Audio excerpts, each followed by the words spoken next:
আল্লাহর এই কোরআন মজিদের যার প্রতিটি শব্দ এবং বর্ণ মহান আল্লাহ রাব্বুল আলামিন থেকে অবতীর্ণ হয়েছে। সমস্ত কথাগুলো একমাত্র আল্লাহর। এখানে আল্লাহর কোরআন মজিদের ভিতরে আল্লাহর কথা ছাড়া আর কারো কোনো কথা নাই। 2 নাম্বার হলো আল্লাহ রাব্বুল আলামিন কোরআন মজিদ যেটা নাজিল করলেন, এ কোরআন মজিদের প্রতিটি শব্দ মানব জাতির জন্য হেদায়াত এবং পথ নির্দেশ। সুবহানাল্লাহ বলেন। এটা হলো যে হেদায়াত, এটা হলো যে পথ নির্দেশ।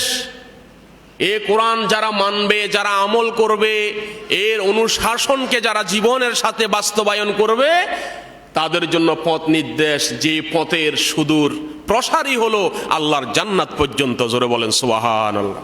এ কোরআন আপনাকে জান্নাতে নিয়ে যাবে। 3 নাম্বার হলো এই কোরআন মজিদ এমন কিতাব যার ভিতরে ভুলের কোনো অস্তিত্ব নাই, ভুলের কোনো সম্ভাবনা নাই, ভুল ধরার কোনো সুযোগ নাই।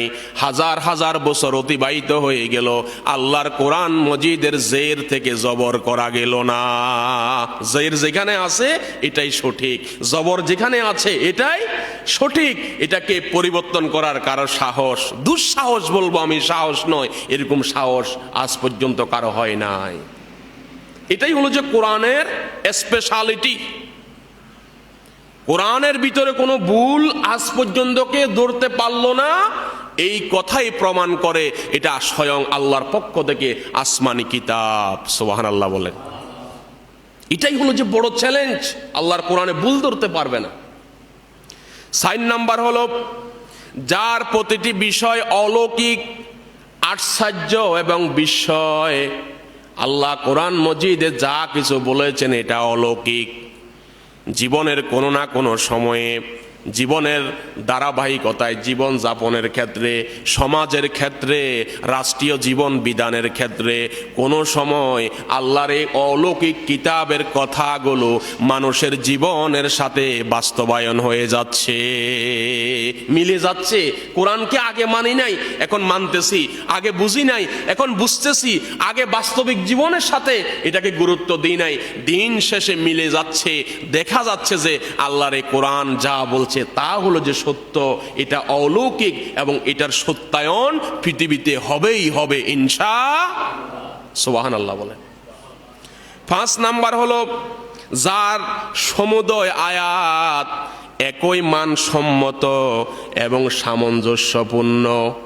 আল্লাহ সুবহানাহু ওয়া তাআলা সূরা ফাতিহা থেকে সূরা নাস পর্যন্ত মানবতার সংবিধান হিসাবে যত আয়াতে করিমা কোরআন মজিদের ভিতরে দিয়েছেন, একটা আয়াতের সাথে আরেকটা আয়াতের কোনো কন্ট্রাডিকশন নাই, একটা আয়াতের সাথে আরেকটা আয়াতের কোনো গরমিল নাই, একটা আয়াতের সাথে আরেকটা কোরআনের আয়াতের কোনো ব্যবধান নাই, একটা আয়াতের সাথে আরেকটা আয়াতের সরাসরি মিল রয়েছে।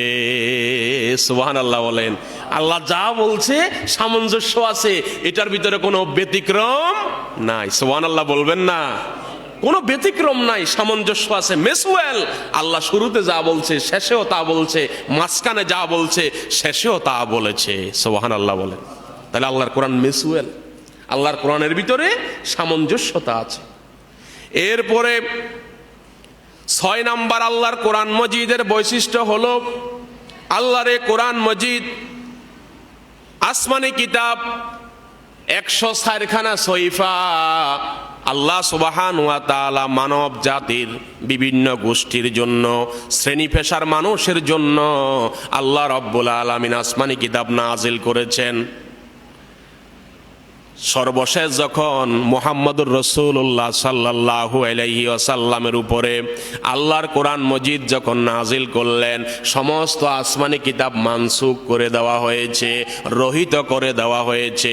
আল্লাহর কোরআন মজিদ যখন এসে গেল, আর কোনো আসমানি কিতাব আল্লাহর কোরআন মজিদের উপরে চলে না, আর কোনো কিতাব চলে না। এটাই ফাইনাল। 7 নাম্বার যার জন্য কালের কোনো চিহ্নিত সীমানা নাই, পৃথিবীর শুরু থেকে কোরআন মজিদ নাজিল হওয়ার পর থেকে আটলান্টিক মহাসাগরের নৌকার ভিতরে, জাহাজের ভিতরে যদি কোনো মানুষ থাকে, তার জন্য আল্লাহর এই কোরআন মজিদ। আর পৃথিবীর কিয়ামতের প্রলয়ের শুরুর দিন সকালবেলা যদি কোনো মানুষ যদি দুনিয়াতে জন্ম নেয়, তার জন্য আল্লাহর এই কোরআন মজিদ। সুবহানাল্লাহ বলেন। কালের কোনো চিহ্নিত সীমানা নাই, যার কোনো চিহ্নিত সীমানা নাই। আটলান্টিক মহাসাগরের গহীন জঙ্গলের ভিতরে যদি কোনো মানব বাস করে, তার জন্য আল্লাহর এই কোরআন মজিদ। কারণ এই পথ হলো আসল পথ, এই পথ হলো